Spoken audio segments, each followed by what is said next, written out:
Assalamualaikum warahmatullahi wabarakatuh, teman dan sahabat M. Harvin Zuri Channel. Episode kali ini kita akan berbincang-bincang dengan Dr. Mahmud Saltut, biasa disapa Gus Saltut, staf sus Gusman, staf sus Menteri Agama yang sangat excellent, sangat ahli di bidang pemetaan konflik, religiosity index, dan deteksi dini. Beliau alumni Sorbonne Prancis dan kita akan dengar analisis-analisis IT terutama berkaitan dengan hukum internasional dan analisis geopolitik internasional. Dan saat ini kita akan mendengar komentarnya terkait dengan Master Training Religiosity Index and Early Warning System yang diadakan di Pusdiklat Kementerian Agama. Selamat menyaksikan. Tentang pelatihan Religiosity Index ini, target utamanya seperti apa untuk Indonesia? Target utamanya kita menjalankan amanat undang-undang. Amanat undang-undang, Undang-Undang Nomor 7 Tahun 2012 dan juga PP Nomor 2 2015. Karena Kementerian Agama merupakan salah satu leading sektor, secara spesifik disebut adalah kementerian yang menangani urusan agama. Itu untuk menangani konflik. Satu, terus kedua, kalau kita lihat dari undang-undang dan PP-nya, bahwa kemudian secara spesifik ada beberapa peranata sosial yang itu tupoksinya atau di dalam binaan Kementerian Agama. Yang pertama adalah pendidikan keagamaan. Jadi bagaimana pendidikan keagamaan itu ditanamkan agar kita berdamai, agar menghargai satu sama lain, toleran dan sebagainya. Itu pendidikan agama, baik di madrasah di bawah Kementerian Agama atau sekolah-sekolah atau perguruan tinggi keagamaan negeri di bawah Kementerian Agama, itu kan jelas tupoksinya. Begitu juga pendidikan agama yang berada di bawah Dikbud, itu tetap juga di bawah kita. Itu artinya tupoksinya di kita. Terus yang kedua, tupoksi lain adalah bahwa kita harus memperkuat kerukunan umat beragama. Ya berarti itu tugas kita. Jadi di BIMAS dan KUB kan di kita semua. Terus yang ketiga, kita lihat dari aktor atau stakeholder, pemangku kepentingan. Di undang-undang itu disebut secara spesifik, khususnya di unsur masyarakat, untuk menangani konflik dan juga mungkin beberapa kasus penyebab konflik, itu tokoh agama. Nah, kalau kita ngomong tentang tokoh agama, ini kan binaannya Kementerian Agama. Itu. Nah, kemudian dari amanat undang-undang itu khususnya, kan kalau undang-undang itu membagi ada 3 level. Pertama disebutnya pencegahan. Jadi konflik itu sebelum muncul atau sudah muncul tapi kemudian kita turunkan. Misalnya kemarin di kelas teman-teman diajarkan membaca sinyal merah dan sinyal hijau. Negatif peace atau positif peace. Membaca itu, jadi bisa tahu sense-nya. Oh, ini kalau ini dia akan naik dan sebagainya. Nah, ini untuk mencegah agar konflik tidak terjadi atau konfliknya naik eskalasinya. Nah, terus yang kedua, kalau bersama undang-undang adalah menghentikan konflik. Nah, menghentikan konflik ini kalau di modul 1 di EPT yang bagian akhir itu yang siklus resolusi konflik, itu yang sebelah kanan. Pasca puncak terus dia turun. Jadi penghentian konflik, bagaimana menghentikan konflik. Nah, bagaimana menghentikan konflik itu training berbeda. Dan juga bagaimana menciptakan perdamaian pasca konflik. Nah, ini juga modul berbeda. Kemarin kita sudah diskusi dengan Pak Mastuki, Kapusdika Teknis, dengan Prof. Suyitno yang training, master training untuk yang kedua dan ketiga dan di sebelah kanan mungkin kita pilih dari selected people. Jadi yang terpilih nggak semuanya ikut. Jadi sekarang kan ikut semua nih. Nah, nanti kita lihat apakah yang ikut pelatihan ini bisa menerapkan yang kita pelajari bersama nggak? Nah, itu bisa. Nanti kita jadi harus ada pembedaan peacekeeping, peace building itu. Betul. Peacekeeping, peace building. Nah, terus kemudian yang selanjutnya apa yang diharapkan adalah kita ingin konflik itu bisa segera selesai. Begitu muncul di permukaan, kita bisa deteksi, oh ini kasusnya ini dilaporkan ke Menteri, ke Gusmen, ke Gus Yakut. Oh ini masalah ini, catatannya ini. Oh terus infonya kalau aparat keamanan atau aparat intelijen pakai kategori A1 macam-macam. Kalau kita langsung skor. Oh skor ya. Ya kan kita belajar 0, 1, 2, 3 kategorinya.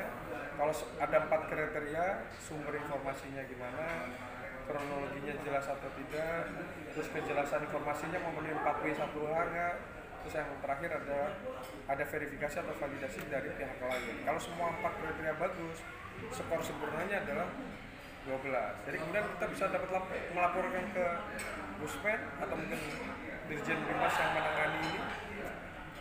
Ini masalahnya ini, informasinya ini. Jadi kita sampaikan bukan hoax.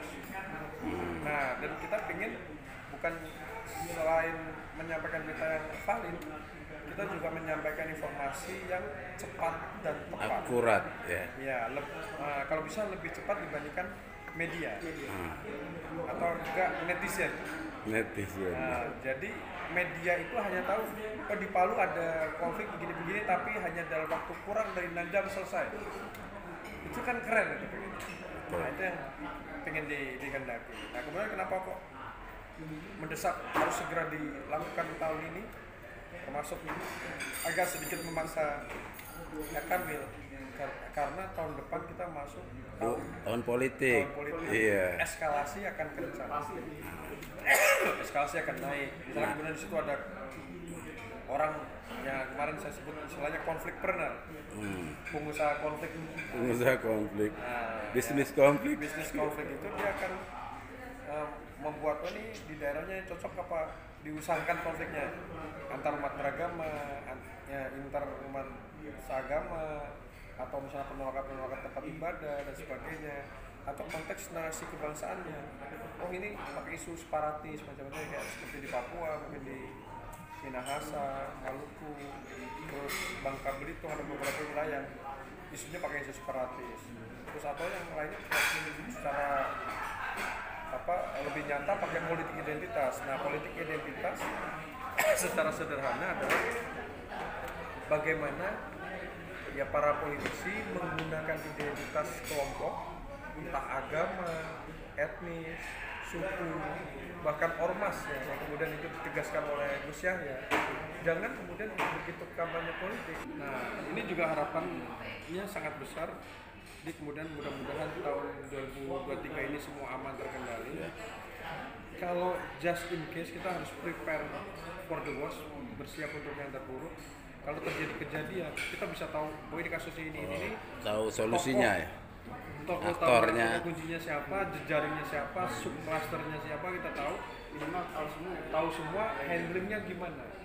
Jadi kemudian nggak berlama-lama. Kalau berlama-lama sampai Pilpres, Pileg, dan Pilkada 2024, wah serem. Itu cost-nya tinggi ya? Cost-nya terlalu tinggi. Nah, kemudian kan ini semua masuk ke dashboard. Nah nanti setelah ini kita tunjukkan bagaimana instrumennya dan input di dashboard, nanti bisa terlihat. Nah ini yang nanti akan dibaca Presiden, dibaca Gusmen, dan seterusnya. Gus, kalau proxy war itu dalam konteks geopolitik Indonesia seperti apa?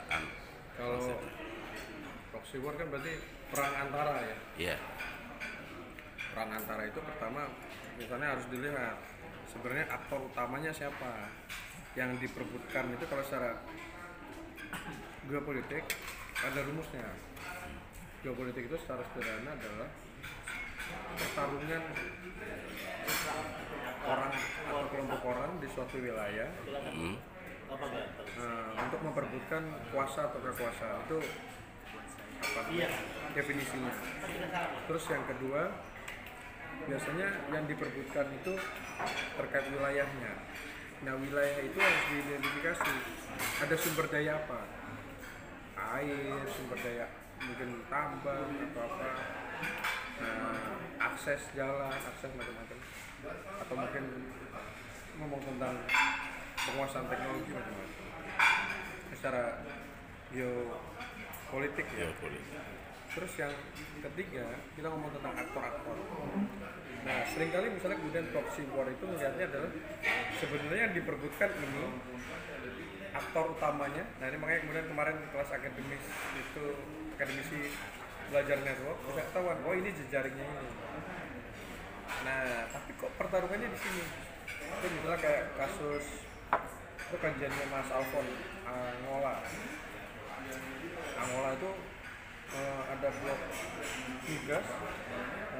Ternyata ada beberapa insiden serangan-serangan.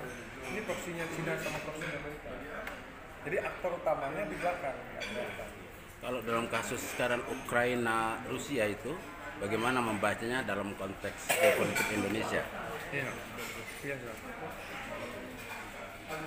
Kalau konteks Rusia Ukraina harus dilihat ya, aktor utamanya kan Rusia dan Ukraina. Terus yang kedua, kita harus klarifikasi kalau misalnya secara geopolitik sebenarnya sumber daya apa yang diperebutkan atau akses lahan atau apa, akses wilayah apa yang diperebutkan. Nah, ini kan kalau kita lihat sebenarnya konflik awalnya adalah penguasaan sumber laut Beringnya di Sebastopol itu di Crimea dulu. Awalnya di situ. Karena mereka pengen menguasai laut di tengah Eropa Timur agar mereka bisa hilir mudik dan melakukan pemantauan negara-negara wilayah. Terus kedua, tentu saja perbatasan Donetsk sama Luhansk gitu. Wilayah itu yang kemudian diperbutkan karena berbatasan langsung dengan Rusia, Ukraina. Nah, itu kemudian diperbutkan lah. Nah, kalau kita melihat di situ yang ada proxy war, ya perang betulan. Kalau dampaknya ke Indonesia kira-kira apa? Dampaknya ke Indonesia banyak. Yeah. Pertama, paling gampang kalau kita ngomong dampak adalah ketergantungan kita sama Rusia dan Ukraina apa? Terganggu nggak? Nah, terus yang kedua, si Rusia dan Ukraina ini secara konteks geopolitik global maupun regional berada di wilayah mana? Dia punya sumber daya apa? Nah, secara sederhana itu kan mengganggu misalnya konteks minyak dan gas. Nah, tapi sebenarnya kita nggak terlalu tergantung dengan konflik Rusia Ukraina karena kita langsung lewat Samudra Hindia kan, nggak nyambung ke itu. Tapi kalau ke Eropa terpengaruh sekali. Harga gas mereka naiknya kan gila-gilaan karena nggak dapat akses, harga yang ada sedikit dan harganya mahal. Nah, tapi gara-gara itu harga minyak dan gas ini yang naik. Nah, ini yang kemudian berimplikasi terhadap Indonesia. Kenapa? Karena Indonesia bukan lagi negara produsen.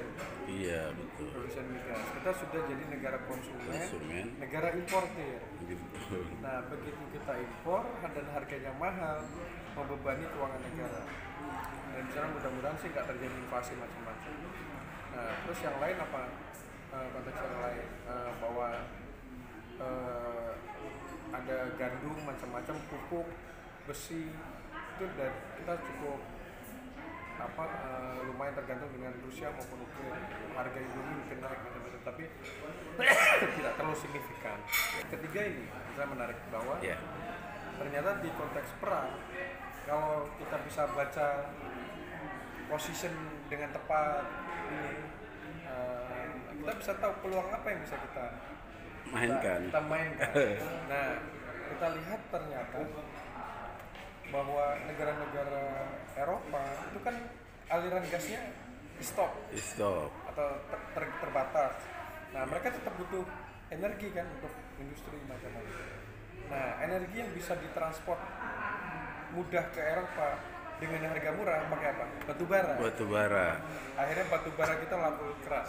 Oh ini. Nah, jadi misalnya bisa dilihat pasca perang Rusia Ukraina, salah satu sektor ekonomi Indonesia yang menyelamatkan kita tidak kena Inflasi parah. Karena harga minyak dunia naik karena kita punya batu bara. Jadi Kita punya batu bara. iya. Suka nggak suka. Terus kemudian yang menarik kan kayak sebelumnya Jerman atau negara-negara Eropa lain, Italia, macam Prancis apa. Sebelumnya kan mereka tidak mau menggunakan batu bara karena kotor. Iya. Tapi dalam kondisi kepepet. Iya, mau nggak mau ya. Iya. Misalnya nanti datanya bisa dikonfirmasi, laporan per semesternya Main ID atau holding tambang kita. Jadi holding tambang kita bisa ketahuan itu ada beberapa tambang nikel macam-macam, termasuk utamanya batu bara itu naga tuh. Diantam itu ya. Jadi kita bisa tahu ternyata Ada positifnya, ada berkah ya. Ya mungkin ya setiap konflik, setiap kejadian selalu ada hikmah buat orang-orang yang berakal gitu kan Qurannya gitu. Nah termasuk misalnya kayak blessing in disguise ya. Misalnya kayak kemarin saya ke Aceh, ya teman-teman Aceh merasa tanda kutip ya bersyukur adanya tsunami. Karena begitu tsunami korbannya Ratusan. ya, banyak banget, ratusan ribu. Iya. Hampir Lumpuh lah. Akhirnya mereka berpikir ini nggak bisa begini. Hikmahnya saya sampaikan di kelas para akademisi PTKN itu, hikmahnya yang sebelumnya orang susah berladang, berkebun, macam-macam, sekarang luar biasa. Bukti konkretnya adalah YN Takengon. YN Takengon itu tidak dosen-dosen akademisinya itu punya kebun kopi minimal 1 hektar. Dan kopi di Gayo itu saking suburnya tanahnya, panennya setiap 2 minggu sekali Pak. Subhanallah. Dan setiap panen minimal 30 juta bersih. Setelah bayar buruh macam-macam. Jadi pemilik lahan dan pemilik kebun kopinya ini bersih 30 juta. Jadi simpulannya setiap ada musibah pasti ada hikmah, iya, ya. Karena sebelumnya mereka yang di Aceh, di Gayo itu benar meriah macam-macam. Ada kayak kesadaran sendiri kalau waktu era Dom Gap dan kita masih ribut, kalau mereka berladang di gunung sebelum asar pulang ke rumah, keluarganya sudah mengikhlaskan keluarganya meninggal. Jadi mereka kalau kebelet pipis macam-macam mending pipis di jalan. Dia sambil di celana tidak apa-apa daripada mati. Misalnya saya ngobrol dengan Kakan Kemena Bener Meriah, Kakan Kemena Aceh Tengah, Gayo Luas, itu mereka cerita nangis, cerita bagaimana susahnya, misalnya cerita kami ini kan PNS biasa, kayak NU sebenarnya gitu kan, kayak NU, terus kemudian kakaknya juga NU gitu kan, jadi diundang, statusnya penghulu dan kepala KUA, diundang menikahkan warga. Kalau nggak itu masalah kan, tidak menjalankan tupoksi, tidak menjalankan layanan masyarakat. Ternyata yang dinikahkan anaknya Panglima Gam. Iya. Selesai. Cuman ketahuan bahwa kakaknya meninggal di antara Takengon ke Lok Senawi itu ada jembatan besi. Masih ada jembatan, nggak dibangun. Nah terus ada kepala di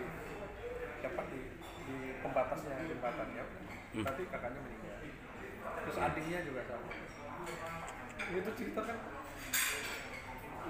emosional sekali. Ini alhamdulillah udah damai, terus jangan sampai perang, jangan sampai konflik. Nah itu kan mungkin tidak pernah berkonflik atau wilayahnya aman-aman saja, sense itu kan nggak muncul. Jadi terakhir statement tentang religiosity index ini seperti apa di tahun politik ke depan, Gus? Nah, nanti religiosity index ini akan jadi pemantauan real time real time ya. Early warning and response system. Jadi kalau berdasarkan nomenklatur undang-undangnya adalah sistem peringatan dini, early warning. Early warning system. Early warning system, sistem peringatan dini. Nah, sistem peringatan dini jadi alarm atau istilah kemarin Prof. Suyitno BMKG lah. Oh iya. Cuaca cerah. Misalnya Sulawesi Tengah cuaca cerah ya. Maluku berawan kayak gitu. Tapi ngomongnya tentang konteks sosial. Aman terkendali lah ya. Iya, ngomong itu dan kemudian petanya real time. Nanti kan dari alumni master training ini kita harapkan bisa melakukan training di daerah, di wilayah masing-masing, mengumpulkan kakan Kemena. Nah, terus kan ada akademisi misalnya. Selamat datang di M. Harvin Zuhdi channel YouTube yang menghadirkan dakwah kultural virtual dengan pemahaman moderasi agama, menghadirkan juga cerita-cerita tentang perjalanan kehidupan yang humanis dan sublimatif dengan 3 mutu: membaca langit, dibaca bumi, melangitkan zikir, membumikan fikir. Iqra biharfin, karir bi alfin. Oke sahabat, jangan lupa subscribe, like, share, and comment.